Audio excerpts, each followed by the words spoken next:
अस्सलाम वालेकुम दोस्तों, आज मैं बात करने वाला हूँ दुनिया के दूसरे बड़े मुस्लिम आबादी वाले मुल्क इंडोनेशिया की। दोस्तों, इंडोनेशिया जनूब मशरकी एशिया में वाक़ा एक मुस्लिम मुल्क है। मुख्तलिफ जज़ायर पर मुश्तमिल ये मुल्क अपनी एक कदीम तारीख़ रखता है। दोस्तों, इस वीडियो में हम इंडोनेशिया की तारीख़, जोग्राफिया, कल्चर और यहाँ के चंद अमेजिंग फैक्ट्स का भी जिक्र करेंगे। वीडियो शुरू करने से पहले एक छोटी सी गुजारिश है कि हमारी वीडियो को लाइक करें और हमारे चैनल ग्लोबल फैक्ट्स को सब्सक्राइब कीजिएगा। दोस्तों, इंडोनेशिया का मुकम्मल नाम रिपब्लिक ऑफ इंडोनेशिया है।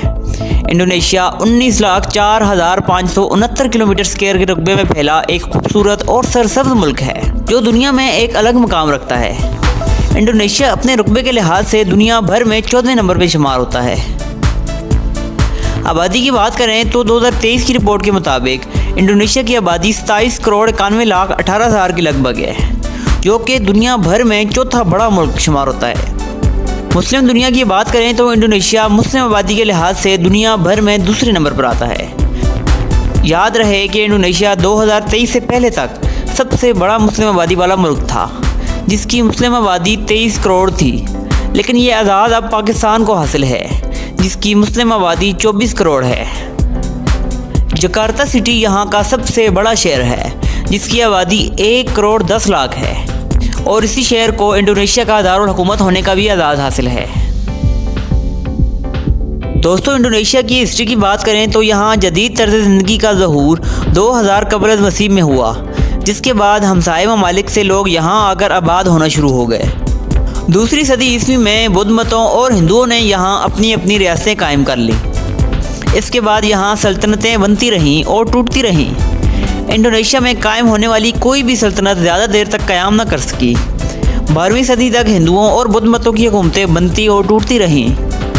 इन बिखरती रियासतों से फ़ायदा उठाते हुए यहाँ मुस्लिम रियासतें ज़ोर पकड़ने लगीं।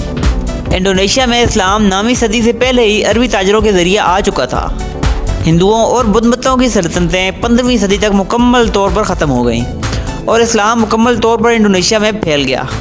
15 से 18वीं सदी तक यहाँ वलंदेज़ी, पुर्तगीज़ी, बरतानवी और नीदरलैंडी यहाँ अपनी अपनी आबादियाँ कायम कर चुके थे। इस्लाम की जगह यहाँ ईसाई हुकूमतें कायम थीं। 9 मार्च 1942 को जंग अज़ीम दोम के दौरान जापान ने इंडोनेशिया के कुछ इलाकों पर कब्ज़ा कर लिया और यहाँ अपनी जड़ें मजबूत करते रहे। यहाँ तक कि 1945 तक जापानियों ने नीदरलैंड को भी इंडोनेशिया से निकलने पर मजबूर कर दिया, लेकिन इसी साल अमेरिका ने जापान पर एटमी हमले कर दिए और जापान की ताकत को कम कर दिया और जापान को भी मजबूरन इंडोनेशिया से निकलना पड़ा। 27 दिसंबर 1949 को जमहूरिया रियासत हाय मुत्तहिदा इंडोनेशिया का क़याम अमल में आया।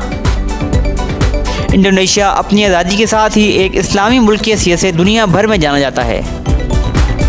दोस्तों, इंडोनेशिया के मज़हब की बात करें तो यहाँ रहने वाले लोगों में 87% लोग मुस्लिम हैं, जबकि 10.5% लोग क्रिश्चियन, 1.7% हिंदू और 1% दूसरे मज़हब के लोग रहते हैं।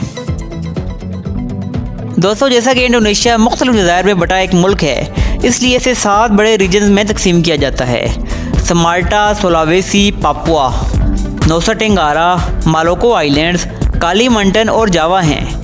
इन सारे रीजन्स में जावा आबादी के लिहाज से सबसे बड़ा रीजन है, जहां इंडोनेशिया की 55% आबादी रिहाइश पजीर है। इंडोनेशिया का हर रीजन चंद सूबों पर मुश्तमिल है। इंडोनेशिया 38 सूबों पर मुश्तमिल है। दोस्तों, इंडोनेशिया के चंद अमेजिंग फैक्ट्स की बात करें तो इंडोनेशिया में एक ऐसा पहाड़ भी है जहां नीले रंग की आग निकलती है, लेकिन आज तक कोई भी इसकी वजह नहीं जान सका। इंडोनेशिया में कमोबेश 147 आतिशफ़शां पहाड़ मौजूद हैं। दोस्तों, इंडोनेशिया के जंगलात में आज भी ऐसे वहशी कबाइल आबाद हैं जिनका दौरे हाजिर की मॉडर्न तर्ज ज़िंदगी से कोई ताल्लुक़ नहीं। इंडोनेशिया के समंदरों में 300 अक़साम की मछलियाँ पाई जाती हैं। दुनिया की सबसे महंगी कॉफ़ी भी इंडोनेशिया में मिलती है। दुनिया की सबसे बड़ी सोने की कान भी इंडोनेशिया में पाई जाती है। दुनिया का दूसरा, तीसरा और छठा सबसे बड़ा जजीरा भी इंडोनेशिया में वाक़ है। इंडोनेशिया का जावा जजीरा दुनिया का सबसे बड़ा गंजान आबाद जजीरा है। यहाँ इंडोनेशिया की 55% आबादी रिहाइश पजीर है। दुनिया की सबसे बड़ी छिपकली कमोडो ड्रैगन भी इंडोनेशिया में पाई जाती है, जिसकी लंबाई 12 फुट तक होती है। दोस्तों, इंडोनेशिया का कौमी जानवर भी कमोडो ड्रैगन ही है, जबकि कौमी परिंदा हॉक ईगल है। और मोती के फूल को कौमी फूल की हैसियत हासिल है। इंडोनेशिया में 700 से ज़्यादा ज़ुबानें बोली जाती हैं, जबकि बासा लैंग्वेज यहाँ सबसे ज़्यादा बोली जाती है। इसके अलावा इंग्लिश और दूसरी एशियन ज़ुबानें भी यहाँ कसीर तादाद में बोली जाती हैं, जैसा कि पाकिस्तानी, इंडियंस और दूसरी वगैरह। दोस्तों, इंडोनेशिया के नस्ली ग्रुपों की बात करें तो यहाँ 40% जवानियंस, 15% सोंदानियंस, 4% माले, जबकि 40% दूसरे मुख्तलिफ नस्ल से ताल्लुक़ रखने वाले लोग रिहाइश पजीर हैं। दोस्तों, इंडोनेशिया में ट्रांसपोर्ट का वसी निज़ाम मौजूद है। मुल्क में 5.5 लाख किलोमीटर तक सड़क का निज़ाम है। मुल्क भर में local train, high speed rail और ट्राम जैसी सर्विसेज भी मुयसर हैं। इंडोनेशिया में इंटरनेशनल एयरपोर्ट्स और समंदरी बंदरगाहें भी मौजूद हैं। इंडोनेशिया दुनिया भर की 16वीं बड़ी मुशीयत है, जिसकी नॉमिनल GDP 1.417 ट्रिलियन डॉलर है। ज़राअत और सियाहत इंडोनेशिया की मुशीयत में अहम किरदार अदा करती है। 2016 में 1 करोड़ 20 लाख लोगों ने सियाहत की गर्ज से इंडोनेशिया का सफ़र किया। इंडोनेशिया मुआशी तरक्की की रेस में दुनिया भर में 7वें नंबर पर आता है। दोस्तों, इंडोनेशिया में तालीम पर पहले से ज़्यादा तवज्जो दी जा रही है। यहाँ अब तालीम की शरह बढ़कर 95% हो गई है। खेलों की बात करें तो बैडमिंटन और फुटबॉल यहाँ की मकबूल तरीन खेलें हैं, जबकि बास्केटबॉल, बॉक्सिंग और इंडोनेशियन मार्शल आर्ट्स भी कसीर तादाद में खेले जाने वाली खेलें हैं।